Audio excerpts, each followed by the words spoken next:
Hello class. आज हम लोग डिस्कस करने जा रहे हैं, इसका नाम है अपना क्या, अर्थक्वेक वेव्स। तो सबसे पहले हमें यह पता होना चाहिए कि अर्थक्वेक अर्थक्वेक हम सभी लोग जानते हैं कि धरती का हिलना, क्रस्ट का हिलना, उसे क्या बोलते हैं, अर्थक्वेक। तो सीधी सीधी बात है, उस पर ज्यादा डिस्कशन नहीं करेंगे। जस्ट हमें इतना देखना है कि अर्थक्वेक वेव्स का कंसेप्ट समझना है और कुछ नहीं, कोई फालतू की बात नहीं है। तो अर्थक्वेक वेव अगर आप देख रहे हो तो यहाँ हमको दिखाई दे रही है पी वेव, एस वेव और सरफेस वेव्स। ये इस तरीके से जो हमें ईसीजी दिख रहा है ना धरती का, तो ऐसा कुछ अर्थक्वेक वेव्स होती है। तो अब अगर ये समझो कि हर टाइम अर्थक्वेक आता रहता है, क्या होता है, दो प्लेट टकराती हैं तो कहीं ना कहीं फॉल्ट क्रिएट होता है, उससे एनर्जी जनरेट होती है, उससे अर्थक्वेक आता है। और अगर अर्थक्वेक आप देखते हो तो बेसिकली हमारा लिथोस्फेयर, जो हमारा अर्थ का क्रस्ट होता है, तो वहां पे आप देखते हो क्या, अर्थक्वेक आपको देखने को मिलता है। ठीक है। अब हम आगे चलेंगे तो हमारी अर्थक्वेक वेव दो तरीके की होती है, body wave, surface waves. Body wave क्या होती हैं, सरफेस वेव क्या होती हैं, ये सब अभी हम आगे देखेंगे। अभी हमें बस इतना पता होना चाहिए कि हमारे पास दो तरह की वेव्स हैं, कौन कौन सी हैं, एक बॉडी वेव होती है और एक सरफेस वेव होती है। अब अगर मैं यहाँ आपको हल्का सा समझाना चाहूँ तो बॉडी वेव वो हम आगे भी पढ़ेंगे। बॉडी वेव क्या होती है, बॉडी वेव वो वेव होती है जो हमारी क्रस्ट में चलती है, क्रस्ट में। और सरफेस वेव नाम से ही क्लियर है कहाँ चलेगी, सरफेस पे चलेगी। ठीक है। फॉर एग्जाम्पल अगर ये कोई सरफेस है, ये अगर हम सरफेस मानते हैं, मान लो इस पे कोई पेड़ खड़ा है इस टाइप से, और इसके नीचे अगर आप यहां देख रहे हो तो ये सारा क्या है, क्रस्ट का रीजन है, क्रस्ट। ठीक है। तो हमारी जो बॉडी वेव है वो बेसिकली ये वाली वेव होगी, बॉडी वेव जिसको हम बोलते हैं। और ये बॉडी वेव और यही जो बॉडी वेव जब ऊपर आ जाएगी तो इसको हम क्या बोलेंगे, सरफेस वेव। अभी ये सारी चीजें हमारी आएंगी, धीरे धीरे धीरे करके चीजें आगे बढ़ेंगी। अभी बस हमें इतना ही समझना है कि बॉडी वेव क्रस्ट के में होती है, सरफेस वेव हमारी सरफेस पे होती है। ठीक, यहां तक क्लियर हुआ। अब देखो लिखा भी है कि body waves are generated due to release of energy. अब एनर्जी का रिलीज हो रहा है, कहाँ पे एनर्जी का रिलीज होगा, तो फोकस पे रिलीज होगी। फोकस मतलब क्या होता है, अगर आप देखते हो ये क्रस्ट में पॉइंट है फोकस, और इसी के ऊपर अगर हम देखते हैं तो क्या पॉइंट आता है, एपी सेंटर। तो अगर हम सरफेस पे देखेंगे तो हमें क्या देखने को मिलेगा, एपी सेंटर, और यहाँ क्या देखने को मिल रहा है, फोकस। और यहीं से एनर्जी हमारी क्या होती है, रिलीज होती है। ठीक। तो फोकस से कोई भी एनर्जी रिलीज होके हमारी कहा, ऊपर एपी सेंटर तक जाती है। तो ये हमारी किस तरह की वेव होती है, बॉडी वेव। तो body wave are generated due to release of energy at the focus. तो अर्थ पे हमेशा ये ध्यान रखेंगे, फोकस पे ही जनरेट होता है, मूव इन ऑल डायरेक्शन, सभी डायरेक्शन में जाती है। और अब इसमें दो वेव हमारी आगे जाके आपको देखने को मिलेंगी, एक होती है पी वेव, एक होती है एस वेव। ये अभी हम डिटेल में आगे डिस्कशन करेंगे, अभी बस हमें इतना ही समझना है कि फोकस से ओरिजिनेट हुई है क्रस्ट में और कहाँ गई है, एपी सेंटर पे। तो एपी सेंटर पे गई है, एपी सेंटर पे आपका घर बना हुआ तो वो भी घर क्या करेगा, हिलने लगेगा। तो वही चीज होती है। ठीक। अब अगर आप देखो तो एपी सेंटर पे इसका इम्पैक्ट ज्यादा होता है, ये बहुत अच्छे से ध्यान रखना। और जैसे जैसे वेव दूर जाती जाएंगी, एपी सेंटर क्या होता जाएगा, आपका जो इम्पैक्ट है, एपी सेंटर वही रहेगा, आपका जो इम्पैक्ट है earthquake का वो क्या हो जाएगा, कम होता जाएगा। तो ये होती है बॉडी वेव, जिन्हें हम बेसिकली क्या बोलते हैं, पी वेव और एस वेव। एक बात और ध्यान रखेंगे, एस वेव का सरफेस वेव से कोई लेना देना नहीं है। पी मतलब होता है प्राइमरी, बहुत बच्चे कंफ्यूज रहते हैं, एस वेव मतलब हमारी सरफेस, नहीं, ये प्राइमरी है, ये सेकेंडरी है, ये आप सबको ध्यान रखना है। इसमें कंफ्यूज नहीं होना है कि एस वेव सरफेस वेव होती, नहीं, एस वेव हमारी सेकेंडरी वेव होती है। क्लियर हुआ यहाँ तक। अब हम जब आगे चलेंगे तो हमें यहाँ दिखाई देगी सरफेस वेव। अब सरफेस वेव तो सरफेस वेव है, वो सरफेस पे आएगी। जब आप देख रहे हो यहाँ फोकस है, यहाँ एपी सेंटर है, ये देखो यहाँ पे, और यहाँ क्या है, ये वेव हमारी जनरेट होगा, तो ये क्या करेगी, आपके जो जहां आप खड़े हो या सरफेस में जो कुछ भी है, तो वहां क्या करेगी, ट्रेम्बलिंग करेगी। तो जब बॉडी वेव हमारी क्या करेगी, इंटरेक्ट करती है किससे, सरफेस रॉक से, तो हमारी कैसी वेव जनरेट होती है, सरफेस वेव। और यही सरफेस वेव सबसे ज्यादा खतरनाक होती है। अगेन आई एम रिपीटिंग, अभी हम सिर्फ और सिर्फ बॉडी वेव पढ़ रहे हैं और सरफेस वेव पढ़ रहे हैं। तो बॉडी वेव के अंदर अगर आप देखोगे तो हमने दो तरह की वेव देखी बॉडी वेव के अंदर, एक हो गई प्राइमरी, एक हो गई सेकेंडरी। ठीक है। और सरफेस वेव क्या होती है, जब प्राइमरी और सेकेंडरी वेव ऊपर आके क्या कर लेती है, इंटरेक्ट करती है। और किससे इंटरेक्ट करेगी, ये सरफेस रॉक से, तो ये क्या बन जाएगी, सरफेस वेव बन जाएगी। यहां तक समझ में आया। ठीक है। उसके बाद जब हम आगे चलेंगे तो आप इस तरीके से इसको बहुत ध्यान से देखो, तो यार ये पी वेव एस वेव हमने पहले भी पढ़ा कि ये बॉडी वेव है। अब आप इसको ध्यान से देखो तो ये जो पी वेव होती है ना, इसमें क्या होता है, लगातार कंप्रेशन होता है एक तरीके से, ठीक है। तो पी वेव जो होती है, आप इसमें देखोगे अगर, तो ये पैरेलल चलती है एक तरीके से, ठीक है। पी वेव हमारी क्या चल रही है, पैरेलल चल रही है, अगर हम इसको देख रहे हैं।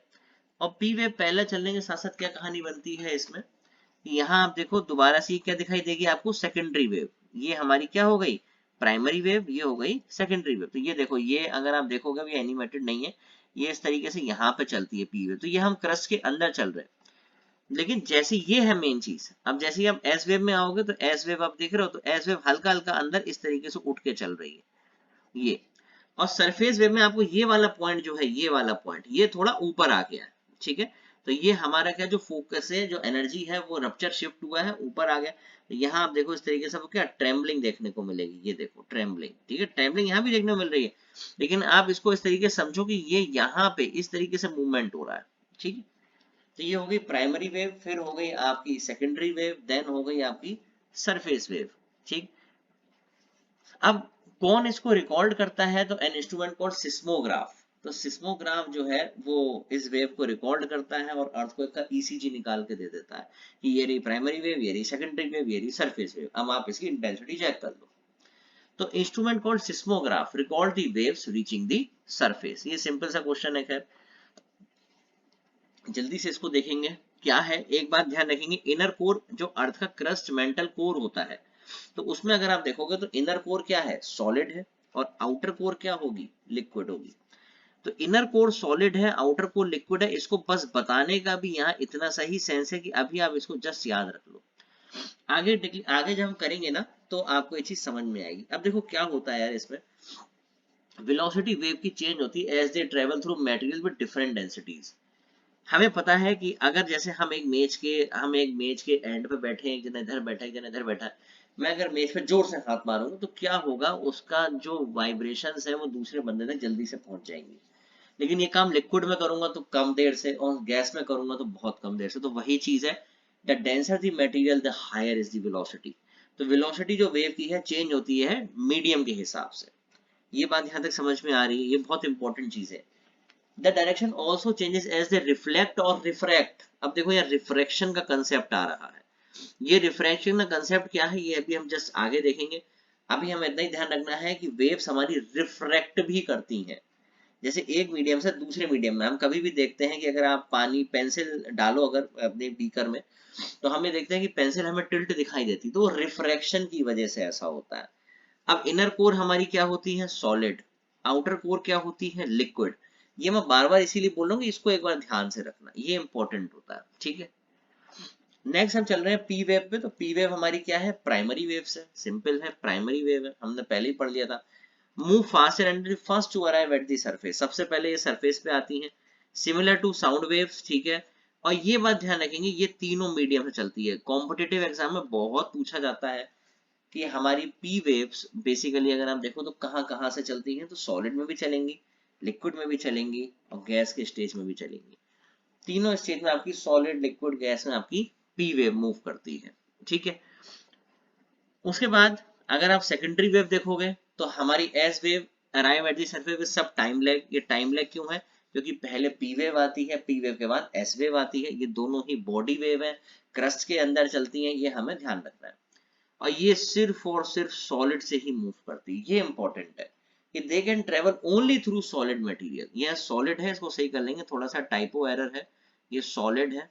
तो they can travel only through solid materials. तो एस में हमारी कैसे चलती है, सिर्फ सॉलिड से चलेगी, ठीक है। समझ में आई बात यहां तक। ये है थोड़ा सा समझने वाली थी कि शेडो जोन क्या होता है। शेडो जोन में बहुत ध्यान से देखना है इस चीज को। अगर मान लो कोई भी यहां से, ये जो जगह है, इस पॉइंट से हमारी वेव निकलती है। अब आपको पता है कि वेव अपना पाथ तय करती है, ठीक है। ये एक रास्ता है इसका, ये ऐसे जाती है, ऐसे जाती है, ऐसे जाती है, ये सब चीजें हो रही है। तो इसमें बताना क्या चाह रहे हैं, ये शेडो जोन क्या है, ये शेडो जोन क्या है, पी वेव का शेडो जोन। तो पी वेव का शेडो जोन अगर हम समझते हैं, तो पी वेव के शेडो जोन में आप ध्यान से देखो तो यहाँ पे रे क्यों नहीं है, जबकि पी वेव तो सब जगह चलती है, सॉलिड में भी चलती है, लिक्विड में भी चलती है, गैस में भी चलती है। तो अगर आप यहाँ ध्यान से देखोगे ना, तो ये हमारा किस में आ रहा है, ये कौन सा जोन आपको दिखाई दे रहा है यहाँ पे, ये हमारा क्रस्ट में चल रही है, तो मतलब किस में चल रही है, सॉलिड में चल रही है, ठीक है। फिर जैसे ही कोर आएगा, कोर मैंने आपको पीछे ही बताया था कि कोर की जो बाउंड्री है या कोर है, जो आउटर कोर है, वो हमारे लिक्विड की फॉर्म में। तो जैसे ही वेव हमारी सॉलिड से लिक्विड की फॉर्म में आएगी, तो वेव रिफ्रैक्ट कर जाएगी। वेव ने क्या कर लिया, वेव रिफ्रैक्ट हो गई।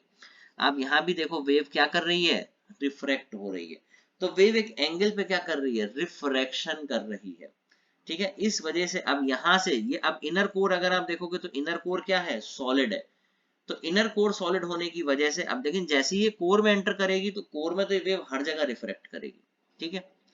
और फिर ये यहाँ दोबारा से आप देख रहे हो, तो यहाँ से भी क्या कर रही है, ये रिफ्रैक्ट कर रही है। इस वजह से ये वाला जो जोन है, यहाँ तक ये वेव नहीं पहुंच पाती, इसलिए 105 डिग्री से 145 डिग्री तक का जो जोन है, वहां पे नो डायरेक्ट पी वेव्स आपको देखने को मिलती है।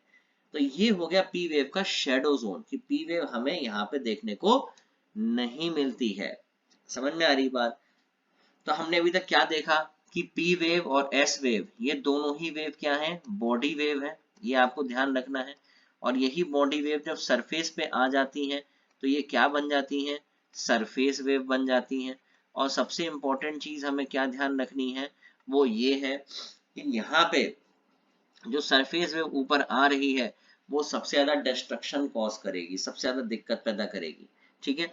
और पी वेव हमारी तीनों मीडियम में चलेगी, आप देखो सॉलिड में भी चलेगी, लिक्विड में भी चलेगी, और गैस में भी चलेगी। जबकि एस वेव हमारी अगर आप देखते हो, तो सिर्फ और सिर्फ सॉलिड में ही चलती है। तो ये सारी चीजें हैं, ये हमें ध्यान रखना है कि शेडो जोन जो होगा पी वेव का, वो इस तरीके से डिजाइन होता है, ठीक। अब आगे चलते हैं, तो आपको दिखाई देगा shadow zone of S wave.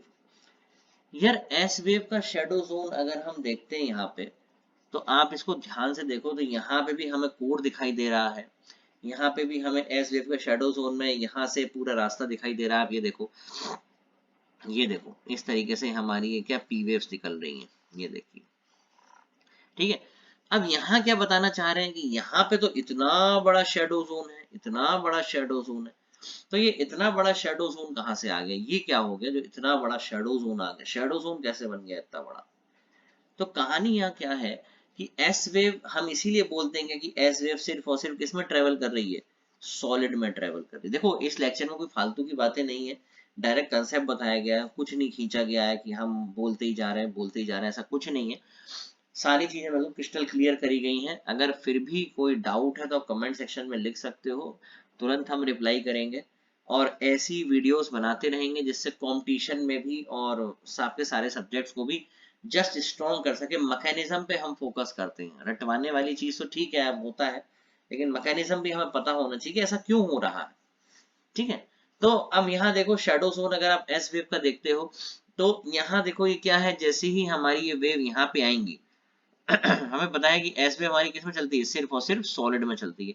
तो ये वेव इसको पार ही नहीं करेंगे, क्योंकि आउटर कोर हमारी क्या है, लिक्विड की, तो वो उसमें आई ही नहीं, यहाँ एंटर ही नहीं हुई ये वेव। रिफ्रैक्शन की बात तो आप छोड़ दो। तो यहाँ पे क्या है, ये वेव सीधी ऐसे करके निकल गई या फिर इस तरीके से निकल गई। तो यहाँ आप बोलोगे कि ये जो पूरा जोन बना, ये एस वेव का क्या बन गया, ये एस वेव का पूरा पूरा क्या हो गया, जो मैंने रेड कलर से बनाया है, ये एस वेव का क्या है, अपना शेडो जोन है। तो हमने पूरा देखा और कि किस तरीके से हमारा ये जो शेडो जोन होते हैं, ये इस तरीके से होते हैं। क्योंकि देखो क्या होता है कि हर टाइम अर्थक्वेक आता रहता है, ऐसा नहीं है कि हमारा भाई एक ही टाइम पे अर्थक्वेक आके बस बात खत्म हो गई, अब इसके बाद आएगा नहीं। अर्थक्वेक मोस्टली टाइम से बहुत हल्के हल्के रहते हैं, मतलब ऐसा नहीं है कि हाँ एकदम से आ जाएगा, बहुत हल्के। देखो प्लेट्स का मूवमेंट तो इंटरनल होता रहता है, ठीक है। इस वजह से हम ये देखते हैं कि जो हमारा अर्थक्वेक का है हिसाब किताब, वो लगभग लगभग हर टाइम पे बना रहता है। लेकिन हाँ, जब वो बहुत अच्छे लेवल पे आता है, तो हमें उसका एहसास होता है कि हाँ यार यहाँ तक हमें अर्थक्वेक देखने को मिला है, ठीक है। तो हमें सारी चीजें क्लियर रखनी है कि लिथोस्फीयर, हमारा जो अर्थक्वेक है वो लिथोस्फीयर रीजन में आता है। और हमारी बॉडी वेव्स हमने बता दी, सरफेस वेव बता दी, पी वेव का शेडो जोन, एस वेव का शेडो जोन बता दिया। इनर कोर सभी लोग ध्यान रखेंगे सॉलिड होती है, आउटर कोर हमारी क्या होती है, लिक्विड होती है। और वेव की जो स्पीड है वो medium to medium to medium क्या होती रहती है, चेंज होती रहती है। ठीक है, यहाँ तक तो हमारी दोनों वेव्स हमारी कंप्लीट हो गई। अब अगर आप देखते हो पी वेव जो होती है ना, वाइब्रेट करती है पैरेलल। आप देखो इसको ध्यान से, तो पी वेव हमारी क्या है, वाइब्रेट कर रही है इस डायरेक्शन में, स्ट्रेचिंग स्क्यूजिंग, स्ट्रेचिंग स्क्यूजिंग। तो वेव्स अगर आप देख रहे हो तो पी वेव, अगर आप इसको देखो थोड़ा सा, अगर आप इसको जूम करेंगे तो आपको समझ में आएगा कि ग्राउंड इस डायरेक्शन में हो रहा है, ऐसे ऐसे ऐसे इस टाइप से, ऐसे। मतलब ये हमारी क्या है, एक तरीके से कंप्रेशन स्ट्रेचिंग, कंप्रेशन स्ट्रेचिंग, इस हिसाब से हमारी क्या पी वेव चल रही है। पी वेव्स मतलब parallel to the direction of wave. ठीक है, जैसे डायरेक्शन वेव चल रही है, आप देखो इमेजिन करो कि वेव अगर इस डायरेक्शन चल रही है जो बना रखा है, तो हमारी पी वेव भी इधर चलेगी इधर चलेगी, दोनों डायरेक्शन में चलेगी, लेकिन ऊपर नीचे नहीं होगी। ठीक है, पी वेव अगर आप देखते हो तो पी वेव हमारी क्या ऊपर नीचे जो हमारा सरफेस होता है ना, वहां पे इस तरीके से नहीं होती। लेकिन जब हम चलते हैं कहाँ, एस वेव में, तो एस वेव आपको सामने ही दिखाई दे रहा है। The direction of vibration of S wave is perpendicular to the wave direction. तो क्या है, परपेंडिकुलर है किसके, वेव के डायरेक्शन के। समझ में आई बात। जैसे कि अगर हम इसको मानते हैं इस तरीके से, तो आप यहाँ देखो, जैसे ये फोकस हो गया, ये एपी सेंटर है, तो यहाँ पे ये जो वेव आएगी यहाँ नीचे से, ठीक है, तो ये इस डायरेक्शन में ऐसे ऐसे, ठीक है, तो इसको ये परपेंडिकुलर हो गया। और यहाँ क्या बनते हैं, ऊपर वाले पोर्शन को क्या बोलते हैं, क्रेस्ट, और नीचे वाले पोर्शन को क्या बोलते हैं, ट्रो। तो इस तरीके से एस वेव हमारी चलती है। The direction of vibration of S wave is perpendicular to the wave direction and creates crest and trough. तो इसमें क्या है, हमारा क्रेस्ट और ट्रो बनता है एस वेव के अंदर। ये चीज समझ में आ गई। तो पी वेव हमारी क्या, जस्ट कंप्रेशन, मतलब एक तरीके से कंप्रेस हो रही है, स्ट्रेच हो रही है, कंप्रेस हो रही है, स्ट्रेच हो रही है। लेकिन एस वेव अगर आप देखोगे तो इस डायरेक्शन में ऐसे ऐसे, ये एस वेव का डायरेक्शन होता है। ठीक है, और सरफेस वेव आप देख लो, ये भी हमारी क्या करेंगी, उसी डायरेक्शन में क्या करेंगी, वाइब्रेट करेंगे। They also vibrate perpendicular to the wave direction. Perpendicular में कंफ्यूज नहीं होना है, ठीक है। वेव का डायरेक्शन है, तो वेव के डायरेक्शन में ये इस तरीके से ऐसे मूव कर रही है, ठीक है, उसी के डायरेक्शन में मूव कर रही है, तो उसे हम क्या बोलते हैं, परपेंडिकुलर। जबकि वो वाली जो पी वेव है, पी वेव हमारी इस तरीके से मूव कर रही है, ऐसे ऐसे, फिर ऐसे, फिर ऐसे, ऐसे ऐसे, इस टाइप से। ठीक है, तो ये हमारी पी वेव, एस वेव और सरफेस वेव, तीनों बेस के तीनों जो हमारी वेव्स हैं, इनका मैकेनिज्म बहुत शानदार तरीके से क्लियर हुआ है। कोई डाउट हो तो वीडियो को एक बार, दो बार, तीन बार देखोगे, चीजें अपने आप क्लियर हो जाएंगी। बहुत सारे क्वेश्चंस आते हैं कंपटीशन में, क्वेश्चन आता ही आता है, अर्थक्वेक वेव से रिलेटेड कैसा भी आ सकता है। यूपीएससी मेंस में भी क्वेश्चन आते हैं कि हमें वेव्स के बारे में डिफाइन करिए। जिनका सब्जेक्ट ज्योग्राफी है बेसिकली, उनके लिए तो बहुत ज्यादा जरूरी है। एसएससी सीजीएल हर जगह आपको इस तरीके के क्वेश्चन देखने को मिलते हैं। Thank you very much. Channel को लाइक करिए, कमेंट करिए, शेयर करिए, सब्सक्राइब करिए। और अगर आप शेयर, सब्सक्राइब, लाइक वगैरह करते हैं तो हमें भी उससे मोटिवेशन मिलता है। और हम आपके लिए बढ़िया बढ़िया वीडियोस लेके आएंगे जो यूपीएससी में आपके लिए बहुत ज्यादा हेल्पफुल होंगी, स्पेशली जहां पे हम कंसेप्ट को बहुत इन डिटेल लिखने की कोशिश करते हैं, इन डिटेल चीजों को समझते हैं। बहुत बहुत धन्यवाद।